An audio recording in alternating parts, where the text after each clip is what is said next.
Ton icône de la contestation, alors ça peut être quelqu'un de connu ou pas connu? Pour moi, c'est quelqu'un qui n'est pas connu, qui s'appelle... c'est quelqu'un avec qui je travaille, qui s'appelle Mikil Hoffman, qui est vraiment quelqu'un qui est très très fort pour faire ressortir les choses de façon très émotionnelle et réelle, et qui à chaque fois qu'on a des sujets très forts de contestation est fantastique pour le faire ressortir. Mais je peux expliquer un cas si tu veux, mais ce sera un peu Ouais, long. vas-y, dans quel domaine? C'est quelqu'un qui travaille à MSF et j'aime beaucoup expliquer cet exemple. C'est quelqu'un qui est un athéiste convaincu et qui a fait des études pour devenir prêtre en fait. Ah, ok. Et il a réussi à faire démissionner la moitié de sa classe pendant ses études.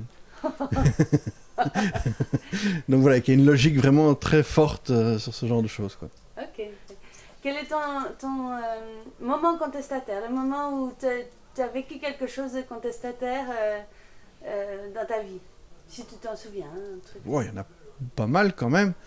Bah, le plus contestataire, ça a été quand même de faire qu'on refuse les fonds de l'Union européenne lors de la crise de la migration quand je travaillais pour MSF. Donc le fait de dire qu'à un moment donné, l'Europe se comportait d'une façon tellement scandaleuse qu'on a dit qu'on n'accepterait plus jamais des fonds de l'Union européenne parce que vu le comportement qu'ils avaient. Donc ça, je pense que c'était un des moments forts en termes de contestation, quoi. Mhm. Et ton geste de la contestation physique, qu'est-ce que tu ferais comme geste? Le geste... Ah ouais, je ferais ça, je pense.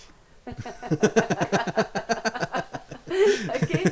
Et une lutte actuelle sur laquelle il ne faut pas déroger, là maintenant. Là maintenant, il y en a beaucoup quand même. Ouais. Donc une lutte sur laquelle il ne faut absolument pas déroger pour l'instant. Je pense que la migration est une lutte sur laquelle il ne faut clairement pas du tout déroger. Ça en est une très importante. Et sur tout ce qui est en train de se passer, je pense quand même aussi ce qui continue à se passer au Moyen-Orient pour l'instant, avec l'Iran, avec la Syrie, avec l'Israël, avec tout ce qui est en train de se passer, ça reste vraiment le cœur et qu'il ne faut pas être ni cynique ni être blasé par ce qui se passe et qu'il faut continuer à être très fort sur tout ce contexte-là qui est très déstabilisant et déstabilisé pour l'instant, quoi. Et pourquoi? Pourquoi ça vient d'arriver encore maintenant avec le fait que les États-Unis se retirent de l'accord antinucléaire, de l'accord comme quoi l'Iran n'allait pas produire d'armes nucléaires, est quelque chose de quand même assez hallucinant, et l'Europe qui doit se replacer. Enfin, il y a tout un jeu politique qui est en cours, qui aura beaucoup de conséquences, je pense, dans le futur, quoi. Merci Donc, Brice. voilà.